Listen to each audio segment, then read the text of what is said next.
Cyber నేరగాళ్లు రెచ్చిపోతున్నారు. Cyber నేరాలలో అత్యాధునిక artificial intelligence ను వినియోగించుకుంటున్నారు. ఈ మాయగాళ్లు ఏఐ ఫోన్ కాల్ తో ఏకంగా దేశ ప్రధానినే మోసం చేయడానికి యత్నించారు. సైబర్ నేరస్తులు ఏఐ సహాయంతో తనకు ఫోన్ కాల్ చేసి ప్రపంచ ప్రఖ్యాతిగాంచిన ఓ నేత గొంతుతో మాట్లాడి తనను నమ్మించడానికి ప్రయత్నించారని థాయిలాండ్ ప్రధానమంత్రి షినవత్రా తెలిపారు. అయితే ఈ మోసాన్ని తాను వెంటనే గుర్తించానని అన్నారు. దేశ ప్రధానిగా ఉన్న తనకే సైబర్ నేరగాళ్లు ఇలా కాల్ చేస్తే ఇక సామాన్యుల పరిస్థితి ఏంటని ఆమె ఆందోళన వ్యక్తం చేశారు. తిరిగి కాల్ చేయడానికి ప్రయత్నించగా కాల్ కట్ అయిందన్నారు.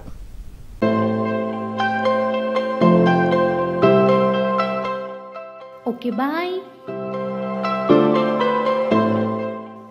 అయ్యో ఏంటిది ఇలా అయింది, ఇప్పుడు ఎలా?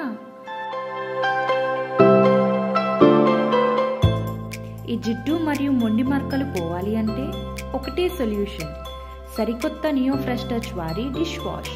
శుభ్రత మరియు గట్టి నమ్మకం.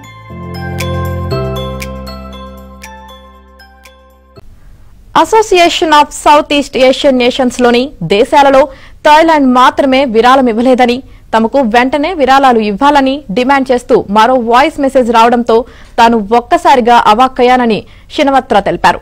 ఈ ఫోన్ కాల్ ఎక్కడి నుంచి వచ్చిందనే విషయంపై అధికారులు దర్యాప్తు చేస్తున్నారన్నారు. సైబర్ నేరగాళ్ల ఉచ్చులో పడకుండా ప్రజలు జాగ్రత్తగా ఉండాలని ఆమె సూచించారు.